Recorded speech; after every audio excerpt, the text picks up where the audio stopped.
TV vous emmène aujourd'hui au théâtre. Bien sûr, on ne va pas voir une pièce aujourd'hui, mais on va rencontrer donc Yvon Tranchant qui est le directeur de la scène nationale de Sète et du bassin de Thau. Expliquez-nous, qu'est-ce que veut dire cette scène nationale de Sète et du bassin de Thau, puisqu'on est au théâtre Molière à Sète? Alors, le label scène nationale est un label délivré par l'État, par le ministère de la Culture. Il y a 70 scènes nationales en France, il y en a 3 dans cette région, Sète, Narbonne et Alès. En fait, c'est un cahier des charges qui nous emmène sur l'application et la traduction de 3 missions. Une mission de diffusion nationale et internationale dans notre territoire, sur notre territoire d'intervention. Une mission d'accompagnement aux artistes, puisque dans notre cahier des charges, nous devons accompagner, soutenir, produire, faire tourner des compagnies sur le territoire français et en Europe. Et une mission, je dirais, de sensibilisation, d'action culturelle, qui permet d'aller au plus près de la population pour essayer d'élargir leur goût, leurs pratiques culturelles, leurs pratiques de sortie. Alors, vous venez de signer donc un contrat d'objectifs et de moyens avec les différents partenaires. Pouvez-vous nous dire alors si ça correspond à ce que vous venez d'évoquer, le fait de servir au plus largement? Alors, la signature du contrat d'objectifs et de moyens est un exercice partenarial et contractuel. Ça vient, c'est une rédaction de projet que je fais sur une période de 4 ans, 4 saisons. Le contenu de ce contrat, c'est en fait l'adéquation entre la mise en œuvre de mon projet, qu'est-ce que je vais faire durant 4 saisons, et les moyens qui sont mis pour le mettre en œuvre et le réaliser. Donc c'est un exercice très important qui en plus m'oblige, dans le bon sens du terme, à prévoir, anticiper un petit peu les évolutions artistiques et culturelles sur ce territoire durant 4 saisons, tenant compte que, vous l'évoquiez tout à l'heure, la scène nationale c'est Sète bien évidemment, mais c'est surtout le bassin de Thau, puisque dans les financements qui nous accompagnent, le gros financeur, le gros partenaire public de la scène nationale, c'est l'agglomération de Thau, c'est Thau Agglomération, qui nous finance d'une façon considérable et qui, bien entendu, demande en contrepartie à ce que nous soyons très présents sur ce territoire, d'où un grand nombre de spectacles décentralisés sur le bassin de Thau. Alors, maintenant, j'aimerais bien savoir comment vous faites pour choisir les spectacles, parce qu'il y a quand même du travail en amont. Quels sont vos repères alors? Bon, c'est une vaste question. Alors, on part toujours de l'environnement. C'est-à-dire, moi, je suis arrivé ici à la direction de cette maison il y a 6 ans. Et bien évidemment, on fait une analyse environnementale, on essaye de mesurer, d'évaluer, d'analyser quelle est la pratique de sortie des spectateurs.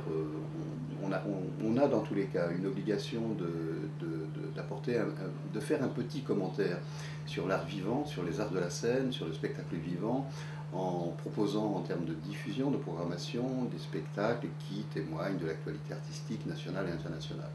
Donc, et on a surtout une vocation pluridisciplinaire. Donc on se doit de présenter et de programmer des spectacles qui dans la danse, qui dans le théâtre, qui dans la musique, qui dans le lyrique, qui dans les arts du cirque, et entre les pièces du répertoire et les pièces contemporaines. Donc on travaille, si vous voulez, sur ces axes-là. Après, j'ai envie de dire, c'est nos intuitions, plutôt d'ailleurs des intuitions que des convictions, mais malgré tout, on essaye aussi toujours de trouver une forme d'adéquation entre les spectacles, je dirais, du répertoire, avec des spectacles d'auteurs contemporains et de compagnies qui offrent dans des démarches très contemporaines. Ça, c'est une autre piste, donc j'essaye de trouver des équilibres. On travaille toujours sur les principes d'équilibre et sur des formes d'aménagement artistique du territoire. Quand on va jouer à Marseillan, à Mirval, à Frontignan, à Ballaruc, à Gijan, à Sète, bien évidemment, on s'aperçoit qu'entre le public captif qui vient, je dirais, parce qu'il a vraiment envie de venir, il y a une partie du public qui s'inscrit vraiment dans des sorties régulières, pérennes. Mais il y en a un autre qu'on touche et qu'on capte parce qu'on fait un travail de proximité, parce qu'on va aller chercher. Donc c'est vraiment un travail de tissage de liens, de réseaux individuels et collectifs. On s'appuie sur la vie associative, on s'appuie sur des partenariats culturels, sur les services des collectivités locales. Bref, c'est un espèce de maillage comme ça, très artisanal, qui se fait une forme de lien social, parce que n'oublions pas que nous sommes dans un théâtre investi de mission de service public.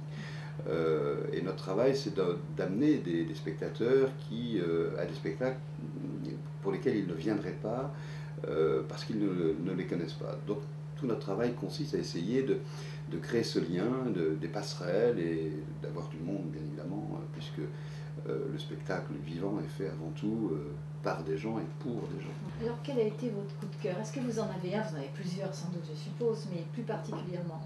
Mais, oui, des coups de cœur, mais au-delà des coups de cœur, c'est plutôt comment j'essaie d'articuler mes choix avec les pratiques de sortie des spectateurs. Alors un coup de cœur parmi les autres, nous allons présenter une petite forme, une stand-up comédie présentée par Bertrand Bossard, qui est un immense comédien. On va le présenter 9 fois sur le territoire de l'agglomération. C'est considérable. Et on va dans des salles qui vont de 100 places à 300 places. C'est une forme légère, très drôle, mais avec beaucoup de sens, beaucoup de contenu, beaucoup de pertinence. Après, nous avons, je vous en cite quelques-uns, oui. Parce qu'il y en a beaucoup, nous avons proposé une carte blanche à Rodolphe Burger. Alors Rodolphe Burger, c'est le fondateur du groupe Katonoma. Il travaillait avec Alain Bachung, il travaille avec Jacques Higelin actuellement, là, il fait un CD avec Jacques, il travaille avec Françoise Hardy, il travaille avec Rachita, avec plein de gens. Et Rodolphe va venir avec son trio une fois par trimestre nous présenter 3 concerts. Là on va faire un concert de dessin, de bande dessinée avec 2 grands dessinateurs, Philippe Dupuis et Charles Berberian, et avec un invité surprise qui est Éric Truffaz. Bon, ça va être assez formidable. Il revient au mois de mars 2010 avec... on va rendre un double hommage. On devait travailler avec Alain Bachung, malheureusement il est parti. Et on va présenter un film que Alain avait commandé à Rodolphe Burger lorsqu'il s'est marié avec Chloé Mons il y a quelques années. Il voulait absolument que Rodolphe crée une musique sur des 8 poèmes de la Bible issus de l'Ancien Testament et adaptés par Olivier Cadio, et ces poèmes mis en musique par Rodolphe Burger ont été filmés le jour du mariage de Bachung dans une chapelle. On va présenter ce travail-là, par exemple. Et en deuxième partie, on va rendre un hommage, pour faire une espèce de contrepoint à ces poèmes de la Bible. On va rendre un hommage à Mahmoud Darwish, avec des poèmes arabes de cet immense poète palestinien. Rodolphe va commencer à travailler cet été d'ailleurs à Marseille avec des musiciens traditionnels libanais, et on invitera à l'occasion pour les chanter Rachita par exemple. Et puis au mois de mai, Rodolphe Burger revient. Il se trouve qu'il a nourri son travail avec le groupe Katonoma bien sûr, mais notamment avec le Velvet Underground. Alors le Velvet, c'est Laurie, c'est Nico, c'est John Cale, et on monte une soirée Velvet, le Velvet de Rodolphe Burger, qui va être incroyable. Alors je ne peux pas annoncer le nom, mais on a pris des contacts. Il y a Jeffrey Burton, il y a Arnaud, il y a Nick Cave, entre autres. Donc je pense qu'on va mettre le feu dans le théâtre. Oui. On vous sent vraiment passionné. Qu'est-ce que vous avez envie de dire à quelqu'un qui n'a jamais osé franchir les marches du théâtre?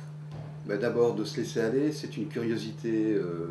Il y a une assurance de qualité dans les propositions, il y a une assurance de surprise parce qu'il y a une diversité de propositions extrêmement large. Donc, se laisser aller, être en curiosité, en appétence, et puis et goûter également. Il y a quelque chose de très fort parce c'est très artisanal. On est dans un théâtre de service public, on accueille les gens, on discute avec eux, les spectateurs rencontrent les artistes après le spectacle au foyer du Théâtre Molière. Il se passe quelque chose, on fait partie d'une même communauté, et autant, comme tout un chacun, chaque spectateur est hétérogène lorsqu'il arrive avant d'arriver au théâtre, quand il rentre dans cette salle et que le noir se fait, le public devient homogène par rapport à ça. Alors bien évidemment, après, les goûts, les couleurs, les envies, les appréciations sont diverses et variées, mais pour autant, il y a une telle qualité des propositions que globalement, on peut y trouver son compte, et on y trouve son compte.